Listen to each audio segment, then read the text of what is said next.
our company, Transient Identiti, it was the tagline is strategy meets design. And it's to that simple premise. I would listen to creative people, and after a while, I'm like, okay, you lost me. Like, you just went off on a tangent because a lot of creative people have an ADD mind. But it's when they hear something that their mind drifts down that tangent and doesn't hear the other things. They say that ADD is not the ability to you can't pay attention to it. You can't pay attention to all the things. It's not that you can't pay attention to nothing. It's recasted wrong. So I was like, okay, what if strategy got a hold of creativity and made it purposeful, out to execution, meaningful? And what if creativity taught strategy not to be so freaking rigid? Because I would always say, like, why is a creative agency and Booz Allen not the same company? They should be one company. So you have creativity and strategic execution all in one house. Like, Transient was created on one premise. Why is Anderson Consulting and JWT not one company? You got a management consulting to come up with frameworks and strategy, and then they just hand it off. They don't even know if it worked. They ain't stick around. They on to the next $1 million an hour project. And then JWT got to execute the stuff and come with an ad campaign. They don't even know why it was created. They get a little brief, but they don't know the why. And I'm like, that's a bust. Then I look at brands who do it all together. Louis Vuitton. Understand why the leather is sourced this way, why the stitching is this way, all the attention to details. Lamborghini.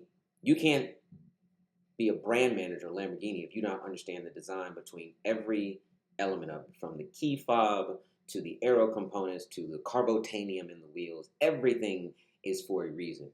And that's some of the Takumi mastery that's in the Japanese design for Lexus. Everything is purposeful. And that was my thing. It's like creativity needs to be more purposeful so it has real outcomes that make money. And then strategy needs to be not so rigid, to be open, flexible, adaptable, to move. And if the two can intersect, that's Will I Am. Highest level left brain and right brain, according to, I don't know if it's HBR, Fast Company, one of them, Inc. said, Will I Am. High level of intellectual creativity. He can come up with things out of thin air, and then he can turn around and execute it strategically like it's nobody's business. And I'm like, man. So he has a high level of both hemispheres. I'm like, yeah, I need that. That's what I'm going for. So I would read books and participate in creative things, go to Art Basel, go into Wynwood in Miami, and appreciate the artistry and understand. And I talk to artists. What made you came up? What's the inspiration? I want to hear the story. It's the storytelling that's like, Same thing with artistry and lyrics. When people say, man, you can just kind of riff and improvise when you talk. I said, there are times when I'm listening to hip-hop music and I'm listening to cadence of artists like Drake, and I'm like, what if I could guest speak with that kind of flow?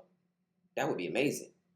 You know, what if I could go on verses, but it's intellectual verses. We're fireside chatting on a topic and we're debating it, but we got to go fast. Everything's fast response. I'm like, okay, well, let me train myself to be able to speak to that level of fluency at that speed by listening to bars, okay? For years, I've been doing this, about 3 years. And then let me listen to some verses and then some political commentary of how people go back and forth and listen to the other person and pick it apart and come with a return. So I can now sit in an audience when I'm not guest speaking, and in my mind, I'm picking apart what speakers are saying and understanding my rebuttal if I were asked the question. But what I'm going to do is I'm going to use that in strategic plan or a deck later. None of these things are accidents. They are all by design. Some of these things are on my own, but I listen to people who are smarter than me in a series of domains. Understand what's the binary philosophy makes them so good. And then I indoctrinate. So when people get worried about AI, I'm like, I like what Michael Bay said. Michael Bay said, AI can't do me. I come up on the set and I come up with different shots on the fly. Let's do this. Cut. And I've said, So I got to be that dynamic with my strategic and thinking plan. I got to be willing to cut on a dime to the point that AI is like, hey, where you going? My large language model is based on this. You over here now. I'm like, yeah, I know. You can't do me. I mean, all these things, I pay attention to why they say these things and their level of truth. And that has everything to do with me further developing myself. Right. So, buddy, let's do this because, number one, that was awesome. I want to make sure that we're